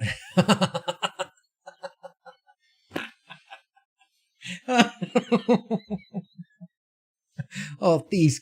Oh, I wish I could do that. I wish I could make a video about that. I would love it. I would love to make a video where you have you want a smart light and you have a candle and a fan and a lighter, right? And it clicks and it lights the candle. And then when you want to turn it off, you turn on the fan, it blows the light out. Oh my gosh. I would love to do that. That would be so funny.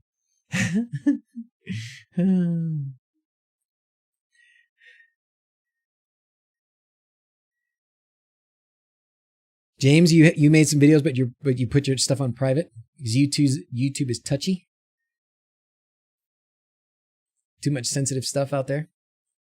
Lighting upwards makes for nice lighting. I think so too, right? So good enough, especially when you have a dome. You got a dome, so that light is just going to bend.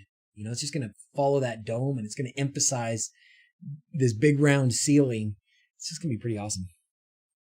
But Quindor, maybe, you know what, Quindor, can you shoot me what you would recommend I do for this thing, right? I was thinking, you know, like I was looking at like, I don't know if I have time to order anything from AliExpress, but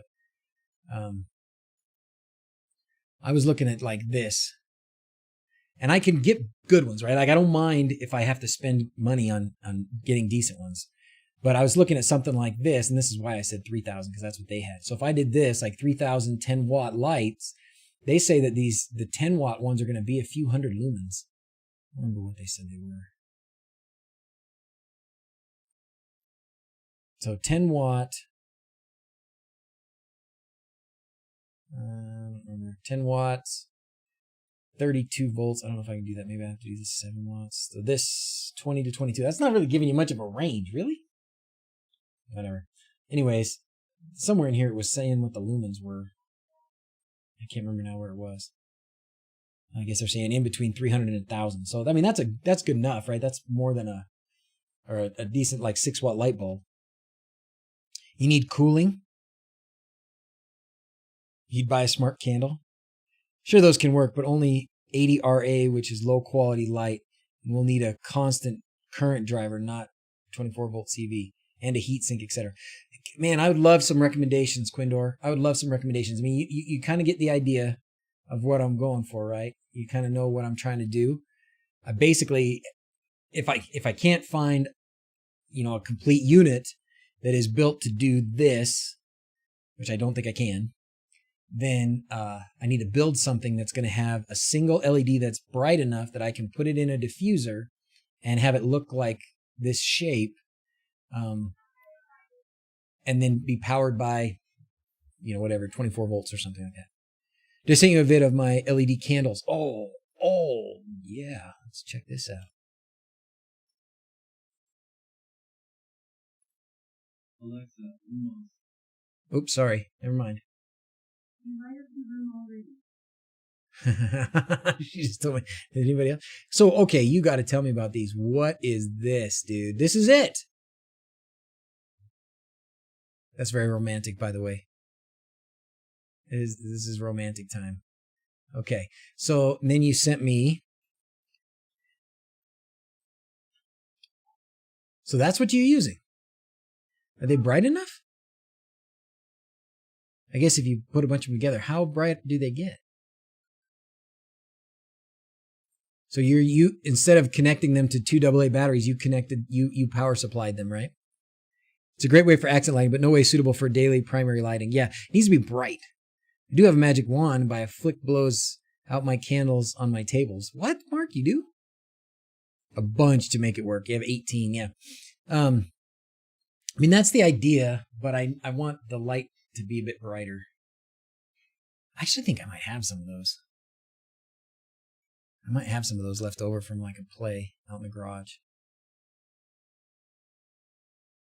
But even these kind, like when we do have lamps, even these kinds of lights, they're going to be LED and low voltage. So, if I could find an LED unit that I could power, and that it would give me the color light that I want, the brightness of a regular light bulb, or thereabouts, and have everything that it needs to like manage the heat and all that stuff. That's what I'm looking for. Use the same one. They're not very bright, yeah. Those lights will be your main light. You'll not have enough to same effect. Yeah. So we are going to need it to be bright. So that's what we're going for. And these look like they would be pretty bright, but yeah, they'll probably also melt stuff, right? So do these have a heat sink in them? These are only 3 watts, but I mean, 3 watts wouldn't be too bad. That would probably be bright enough to do some stuff, right?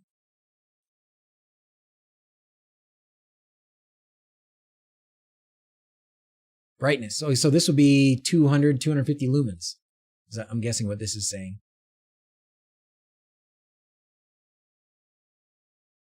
And this must be milliamps.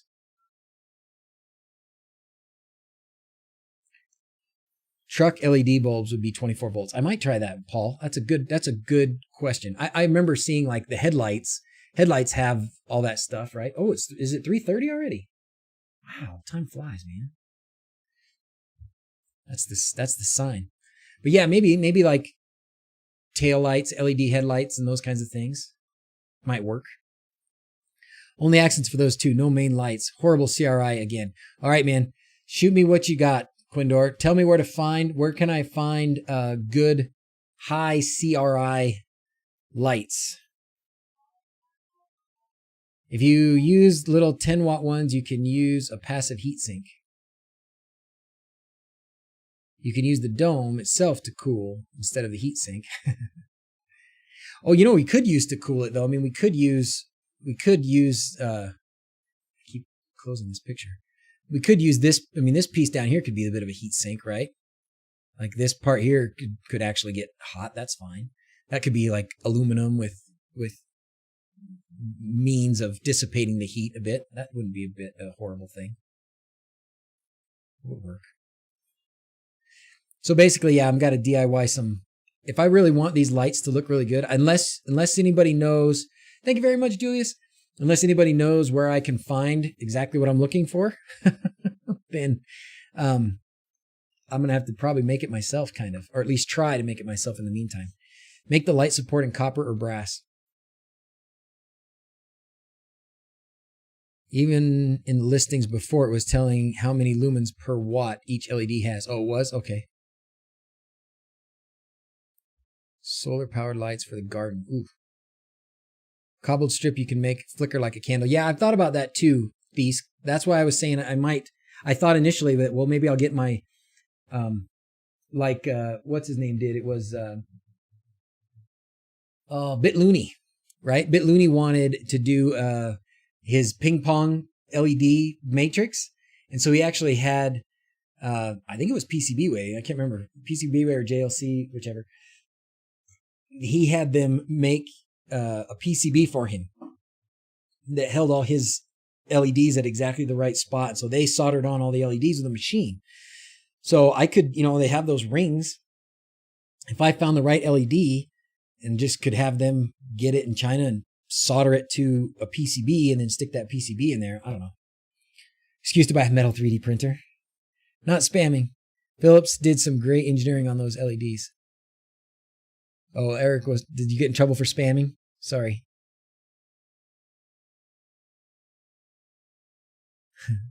All right. Make it a Tron Hobbit Hole mashup. I'll tell you this, though.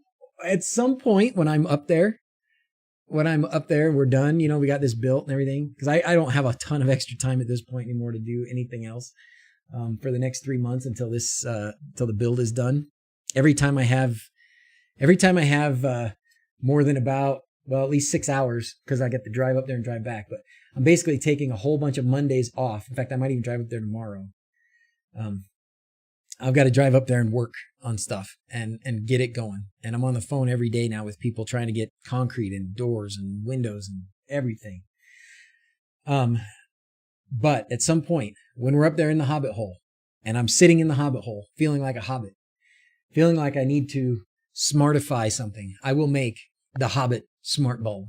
And we'll get a lighter, and it will click, and it will turn, and it will light the candle, and then another little click on the fan to blow it out. We'll make it. We'll make a video. We'll call it the Hobbit Smart Light. And who was it that had that idea? Because I'll have to give you credit. You got to remind me who that was. Oh, you got the cell camera going out there? Last night, I just finally bought the plan for it. So I may go up there. If I go up there tomorrow, I don't have the SIM card yet. But yeah, if I go up there tomorrow, that would be one of my priorities, would be to get that working. Look at DIY Perks channel. He does a lot of LED lights. Yeah, he does, doesn't he, Nate? I should check that out. So, all right, well, let's call up the kids for sign off. It and hash 39. It and hash 39. It and hash 39. Wow, you guys must have been out there waiting. Yeah, we're out there playing. It and hash 39. It's time for sign off. I brushed my hair. You girls, you all smell so much better than you did a little while ago. I want to go back. And do it again? Yeah. So let's go out and spray with some water so it's not so dusty. All right. Should we do a sign off? Should we do just a really fun, happy, cheery sign off? Because it's a happy, funny, cheery day. Or a sad one because we're watching the first part of the last Harry Potter. Yeah, let's be happy. Okay. Let's be happy. Okay. As always, thanks for watching. Till next time. Adios. Thanks, everybody. Thanks for being here. We'll see you next week. Bye. Hey, Blade. Bye. Look what I got Node Red for you. Bye.